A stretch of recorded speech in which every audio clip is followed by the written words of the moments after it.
Donc on va utiliser un moteur pas à pas 4 phases. Bonjour, j'espère que vous allez bien. On va simuler le déplacement du curseur en utilisant un moteur pas à pas avec un driver du courant en 4 phases. L'objectif c'est de faire varier le sens de rotation du moteur ainsi sa vitesse.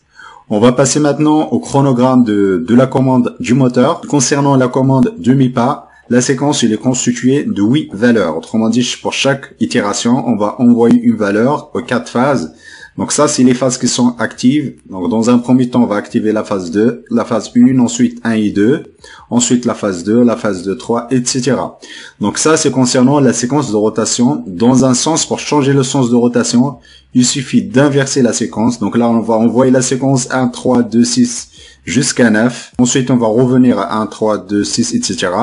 Pour inverser le sens de rotation, donc il suffit d'envoyer 9, 8, 12, 4, 6, 2, 3, 1, etc. Donc là, concernant la séquence normale, concernant la commande du moteur, on va utiliser le port A de la carte Arduino Mega et les brancher dans les pins. Donc là, on va juste prendre les 4 bits et LSB, c'est du 22 jusqu'à 25.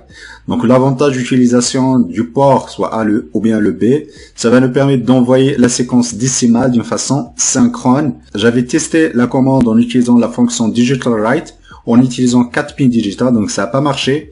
Donc il faut faire attention, donc la fonction pour la commande du moteur, donc il faut bien envoyer la commande d'une façon qui est synchrone. Donc là, on va utiliser une fonction qui s'appelle set moteur pas à pas. Donc là, c'est les 3 arguments qu'il faut retenir ici. Donc le premier argument, ça va définir le sens de rotation. Donc le 0 pour le sens 1, on a une valeur qui est différente de 0. Donc on va inverser le sens de rotation. Ensuite ici, c'est la temporisation pour changer la vitesse de déplacement. Donc là, qu'on voit ici, donc on a la phase 1 ici, ensuite on a passé 1 et 2, ensuite le 2.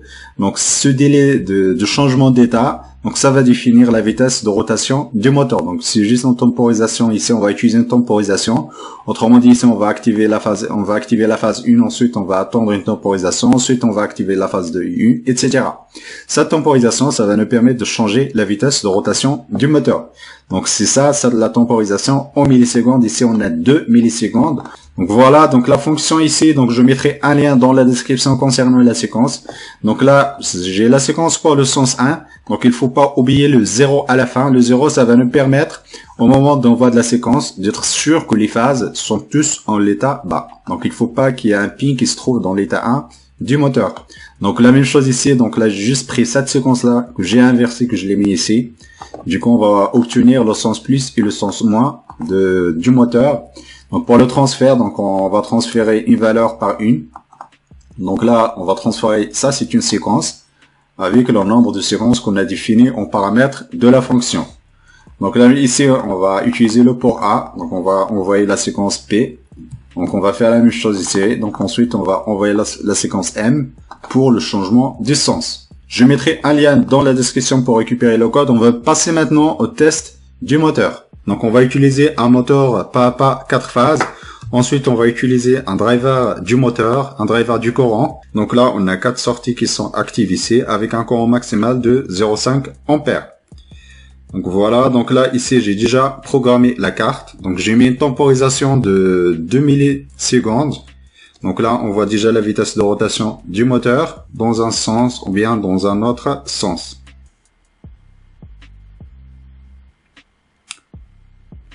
Donc là, ce que je vais faire, donc je vais mettre une temporisation de 1 milliseconde. Donc là, on va voir si la vitesse du moteur va être changée ou pas. Donc là, je vais reprogrammer la carte. Donc là, j'ai mis une temporisation de 1 milliseconde. Donc là, on voit la vitesse de rotation du moteur. Ce qu'il faut retenir, les moteurs pas à pas sont pas faits pour tourner à très grande vitesse.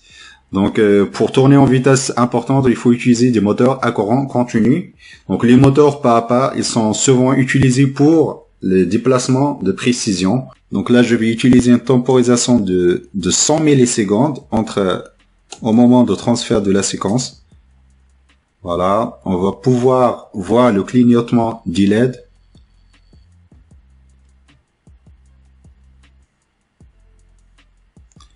Donc là, j'ai mis une temporisation de 100 millisecondes.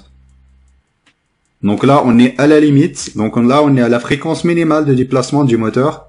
Donc là, 100 millisecondes, ça correspond à 10 Hz. Donc là, on voit que le moteur, il hésite de tourner. Donc la séquence, il est pas assez rapide pour faire tourner le moteur. Voilà. Donc là, ça oscille. Donc là, on voit la séquence. Donc là, la séquence du moteur. Donc c'est juste un compteur. C'est comme un compteur, ça ressemble à un compteur. La séquence parce qu'on active une phase à la fois pour chaque valeur. On va mettre une temporisation de 10 millisecondes. Ça correspond à une fréquence de 100 Hz. Donc là, j'essaye de reprogrammer la carte. Voilà, donc là, on a multiplié par 10 la vitesse. Donc là, on va voir si le moteur tourne ou pas. Donc on va voir le moteur. Donc là, il tourne, mais doucement. Voilà. Donc en revanche ici, donc là j'ai mis, donc là ça tourne dans un sens, ensuite dans un autre sens. Donc ici on voit le changement du sens de rotation du moteur. Donc là je vais mettre une temporisation de 2 millisecondes.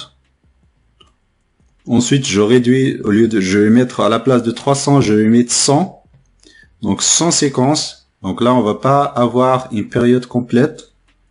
Donc là je suis à 2 millisecondes. Ça correspond à 500 Hz. Voilà, donc là je tourne dans un sens, ensuite dans un autre sens. Pour une alimentation suffisante pour le driver. Voilà, donc là j'ai mis une alimentation externe ici. Donc là c'est une alimentation que j'utilise. Ici j'utilise 5 volts. Donc je peux aller jusqu'à 5 ampères. Donc là il faut, donc vous pouvez commander plusieurs moteurs d'une façon parallèle. Donc là, si par exemple, vous pouvez dupliquer cette commande-là, ici, sur plusieurs moteurs. Ensuite, vous utilisez plusieurs drivers, mais les drivers seront alimentés avec une alimentation externe. Dites-moi en commentaire si vous êtes intéressé d'utiliser le même programme. Donc on va essayer d'utiliser 4 ou 5 drivers et 4 moteurs. Après, on va dupliquer cette commande-là à la sortie de la carte Arduino sur les 4 moteurs et voir les 4 moteurs qui sont synchrones. On verra dans la prochaine vidéo le graph-set du système. Donc on va pouvoir commander le moteur pas à pas, on va faire l'acquisition de la distance. Également, on va choisir le mode en utilisant la télécommande infrarouge. Si vous avez des questions ou des propositions, n'hésitez pas à les mettre en commentaire. Je vous remercie de votre attention et à la prochaine vidéo.